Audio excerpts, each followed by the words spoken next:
Bonjour à tous, très heureux d'être là avec Sophia, la très énergique et très volontariste, fondatrice de Future Positive Fund. Et peut-être un mot avant de parler de l'impact et de l'impact lié à l'environnement, peut-être un mot sur la communauté des membres de France Invest et du capital investissement en général. D'abord, j'étais très favorablement surpris par la très grande réactivité que vous avez montrée, vous, acteurs du capital investissement, pour aider les sociétés de vos portefeuilles très vite, en mode commando, dès le 17 mars de cette année. Et puis, je crois que vous avez voulu leur faire bénéficier à la fois de l'expérience que vous aviez acquis pendant la crise précédente, la crise 2008-2009, et puis aussi de l'effet de portefeuille, puisque les expériences des uns ont bénéficié aux autres au sein de votre portefeuille. Et puis pour le futur, vous savez peut-être, certains d'entre vous le savent, depuis 6 mois, on travaille d'arrache-pied pour essayer d'investir en haut de bilan dans 2500 PME ETI sur 2 ans. Et pour ce biais, on a besoin d'environ 6 milliards d'euros que les assureurs vont nous passer. Et ils vont nous les passer parce que ce sera un investissement rentable pour eux, car ils bénéficieront en plus d'une garantie que l'État va leur accorder pour diminuer le risque associé à cette prise de participation. Voilà. C'est tout sur France Invest. Maintenant, un petit mot sur l'impact. C'est une classe d'actifs qui s'est développée à toute vitesse. Au sein de France Invest, il y a une Club Impact créée en 2012. En 2012, il y avait 8 acteurs qui géraient 200 millions d'euros. Aujourd'hui, il y a 35 acteurs qui gèrent 3 milliards d'euros. Et ça représente 200 personnes qui travaillent sur l'impact. Je crois que Sophia, que tu as des chiffres au niveau mondial.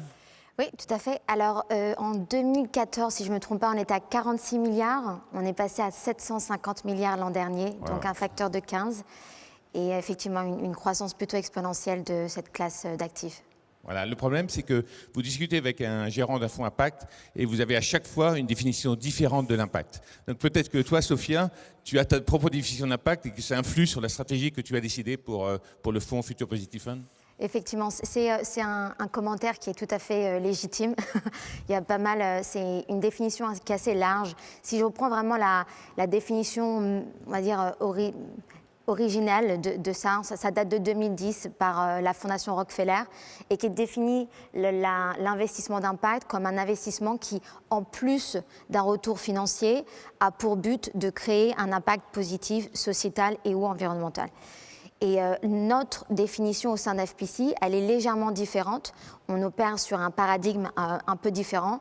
Et ce qui importe pour nous, c'est vraiment la nature et la taille du problème que les entreprises tentent de solutionner.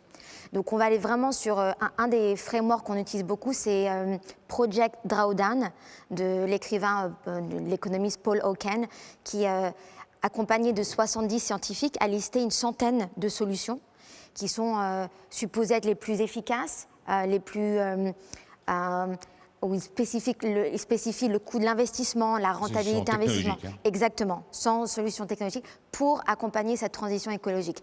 Donc typiquement, ça va être l'éolien, la réduction du gaspillage, la réduction de consommation de protéines animales. Donc on va être vraiment, on s'arrête vraiment sur la taille et la complexité du problème qui requiert une innovation radicale pour pouvoir être solutionné. Et alors, comment tu vois le marché évoluer? C'est un marché qui bouge beaucoup. Comment tu le vois évoluer et dans tes rêves le plus fous, comment tu verrais Future Positive Fund dans 10 ans si tu avais tous les moyens de développer tel que tes souhaits t'y mèneraient? J'ose pas partager ma vraie vision, Dominique. Mais là, c'est vrai qu'on assiste à une transformation vraiment enthousiasmante de l'écosystème qui est vraiment drivée par les entrepreneurs. Et je pense vraiment que ça vaut le coup de s'arrêter là-dessus.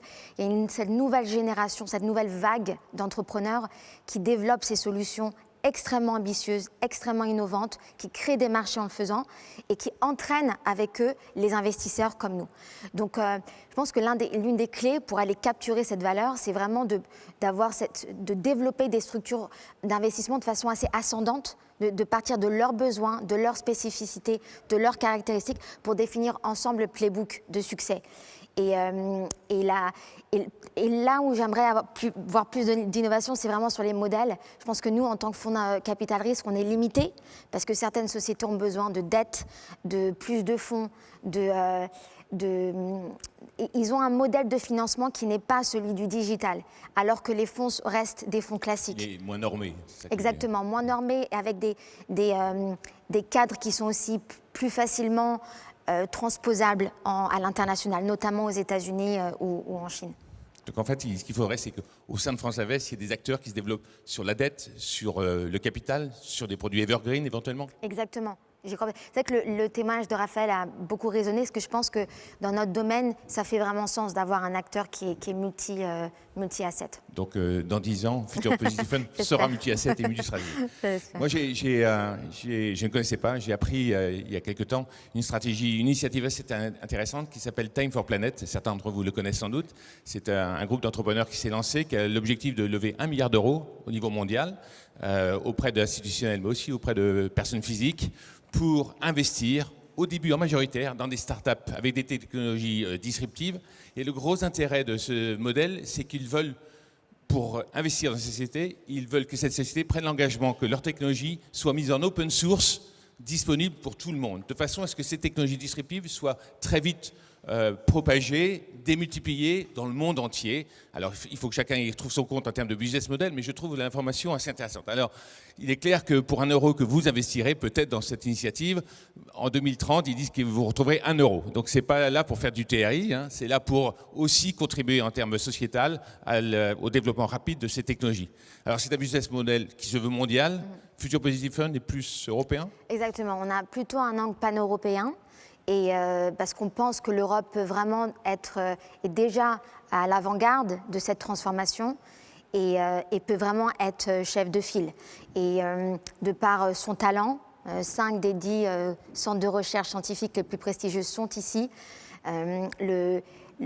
Notre histoire, notre sensibilité, notre conscience sociale qui fait qu'on a ce désir d'avoir un impact très fort. Et encore une fois, vraiment, on le voit au quotidien aux côtés de nos entrepreneurs.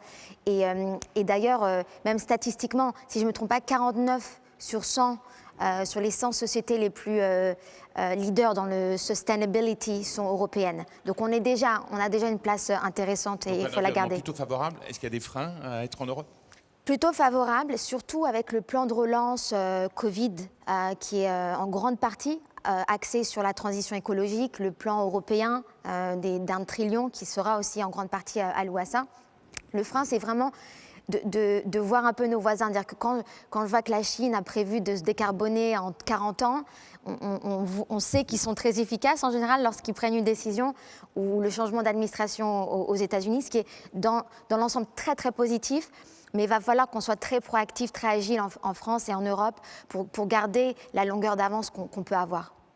D'accord. Peut-être une conclusion vue de mon côté. Je pense que, je ne sais pas si vous vous souvenez, vous qui nous écoutez, il y a 15 ans, il y avait quelques pionniers fonds d'investissement qui prenaient l'ESG comme cœur central de leur activité d'investissement. Aujourd'hui, l'ESG, 15 ans plus tard, est intrinsèquement inclus dans toutes les décisions d'investissement de tous les fonds de la place. Aujourd'hui, quelques fonds se font une spécialité de l'impact. Je pense que dans 3 ans, dans 4 ans maximum, tous les fonds, toutes les sociétés de gestion seront obligées de prendre l'impact comme un facteur décisif de leur décision d'investissement. En tout cas, c'est ce que je souhaite et je pense qu'on est bien placé pour y arriver.